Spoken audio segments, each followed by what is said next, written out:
Bonjour et bienvenue à cette mise à jour mensuelle de la stratégie microcap de Rivemont pour le mois de janvier 2023. Mon nom est Mathieu Martin, je suis gestionnaire de portefeuille chez Rivemont. Avant de commencer, je dois vous mentionner que cette présentation est à titre informatif seulement. Ce n'est pas des recommandations ou des conseils d'investissement. Et si je parle de certaines compagnies durant la présentation, Rivemont peut donner des positions dans ces compagnies et peut transiger sur celles-ci à tout moment sans préavis. Alors on commence comme à l'habitude avec un portrait du fonds Rivemont Microcap en date du 31 janvier 2023. En fait, le portrait est pratiquement le même qu'à la fin du mois dernier. Le rendement annualisé depuis la création de la stratégie est toujours à 4,1%. Donc, ça a été un mois qui a été légèrement positif, moins de 1% de rendement, mais tout de même positif.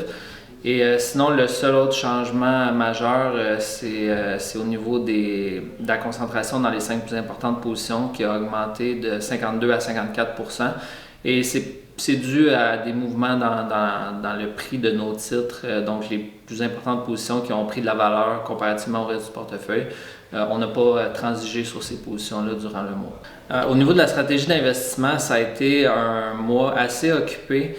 Au niveau de la recherche sur des nouvelles opportunités. Donc, il y a 4 nouveaux dossiers qu'on a analysés en profondeur. Et quand je dis analyser en profondeur, là, c'est vraiment d'aller regarder l'historique de la compagnie, aller regarder les états financiers, faire un modèle, faire un travail de valorisation, aller regarder les compétiteurs, parler à l'équipe de direction, etc. Donc on peut passer là, beaucoup d'heures, des dizaines d'heures parfois sur certains dossiers pour vraiment bien analyser en profondeur. Il y avait certaines compagnies qu'on connaissait déjà, qu'on suivait depuis un certain temps, donc on partait pas de zéro, mais tout de même, 4 gros dossiers qu'on a analysés en janvier. C'était un mois à s'occuper et je pense qu'on a découvert des opportunités assez intéressantes, là. Donc, on va continuer ce travail-là au courant du mois de février également. Aussi, je voulais vous partager qu'on a commencé à utiliser un nouvel outil qui s'appelle Journalytic, qui est une application pour tenir un journal d'investissement. Et c'est un outil super intéressant, ça nous permet d'enregistrer nos notes ou nos décisions qu'on prend par rapport à des titres cotés en bourse. Donc c'est vraiment un outil pour un investisseur. On peut identifier les compagnies sur lesquelles on va mettre des notes ou des décisions et ensuite on peut voir sur un graphique historiquement, par exemple, quand est-ce qu'on a pris la décision et on peut lire nos notes, pourquoi on a pris cette décision-là. Donc, ça nous permet d'aller chercher une rétroaction au fil du temps sur les décisions qu'on a prises, dans quel contexte, dans quel état d'esprit on était. Parce que souvent, notre mémoire peut nous jouer des tours quand on réévalue une décision 6 mois, 1 an plus tard. Donc, c'est un outil qui est très intéressant. Et ça a été développé par d'autres investisseurs qui voyaient un besoin dans le marché, là. Donc, c'est un outil qui est gratuit. S'il y a des gens parmi vous qui investissent une partie de leur portefeuille et vous voulez l'essayer, c'est complètement gratuit. Vous pouvez aller voir sur leur site web et commencer à l'utiliser dès maintenant. Alors, je vous le recommande. Au niveau des perspectives, le mois de janvier, en fait, l'année s'est très bien amorcée pour les marchés boursiers. La plupart des grands indices nord-américains ont connu une super belle performance en janvier. Dans notre cas, comme je vous le disais, on a eu un rendement assez minime, de moins d'1% de rendement positif. Pourquoi on n'a pas suivi les indices en janvier? C'est dur d'identifier une raison exacte. Une période d'1 mois, c'est quand même assez court terme dans le marché boursier. Mais je dirais que nos titres ne sont pas détenus dans les indices. Donc ça, c'est la première des choses. Il n'y aura pas une corrélation parfaite quand les indices vont bouger. Nos stocks ne vont pas nécessairement bouger de la même façon. Et je pense aussi que l'engouement ou l'excitation envers les microcaps, la prise de risque est peut-être pas revenue tout à fait encore au niveau des microcaps canadiennes.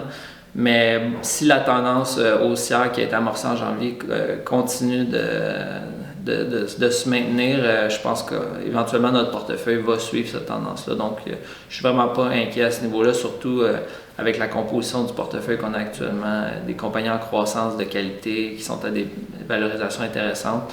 Je pense que ça devrait bien faire à long terme. Je peux vous donner aussi un peu plus de détails sur la performance du portefeuille. En fait, le plus gros détracteur à cette performance-là en janvier, ça a été notre plus grosse position qui est Microbix Biosystems, qui a connu une perte de 10% en janvier. Et la raison principale pour ça, c'est que la compagnie a publié des états financiers à la fin du mois de décembre. Et ce qu'ils ont communiqué aux investisseurs à ce moment-là, c'était que la croissance qui était prévue ou anticipée par le marché va prendre un petit peu plus de temps à se réaliser que prévu. Il y a eu certains délais à générer des revenus auprès d'un gros client, un nouveau client en fait qui va devenir significatif. Il ne semble pas y avoir de problème au niveau de est-ce que ces revenus-là vont se réaliser un jour. Je pense que ça va arriver, c'est juste une question de certains délais. Et présentement, les investisseurs n'ont pas beaucoup de patience, donc un délai de 1 à 2 trimestres, ça peut être assez pour que certaines personnes ont décidé de carrément vendre le titre et passer à un autre appel pour l'instant. Alors, c'est ce qui nuit un peu à la performance présentement, mais nous, on est convaincus que notre thèse d'investissement à long terme est toujours valide et on a décidé de continuer à détenir ce titre-là. Et ça reste toujours une de nos plus importantes positions. Ensuite de ça, on a eu notre deuxième plus importante position, MediaValet, qui était en hausse de 32% pour le mois de janvier. Donc, c'est intéressant de voir une compagnie technologique en forte croissance, disons avec le Nasdaq, les compagnies technologiques qui ont connu un fort rebond en janvier, MediaValet a suivi un peu la tendance et même fait mieux que le marché. Donc, on est content de voir ça. Ça montre que, pour certains titres, certains cas isolés pour l'instant, il y a quand même un retour d'un certain engouement. Et puis, pour le reste du portefeuille, pour la plupart des autres titres, je dirais que ça a été assez, disons, monotone. Les titres continuent à dériver un peu à la baisse ou sans direction, sur pas beaucoup de volume. Donc, il va falloir revoir un peu plus de volume transactionnel, des investisseurs qui se réintéressent au secteur avant de voir la majorité de nos titres qui vont commencer à aller dans la bonne direction. Alors voilà, c'est tout pour la mise à jour de janvier 2023. Je vous remercie de votre écoute. Si vous avez des questions, des commentaires, n'hésitez pas à me contacter. Vous pouvez également visiter le site web rimont.ca pour obtenir de l'information sur toutes nos stratégies. Alors, je vous souhaite un bon mois de février et je vous reparle le mois prochain.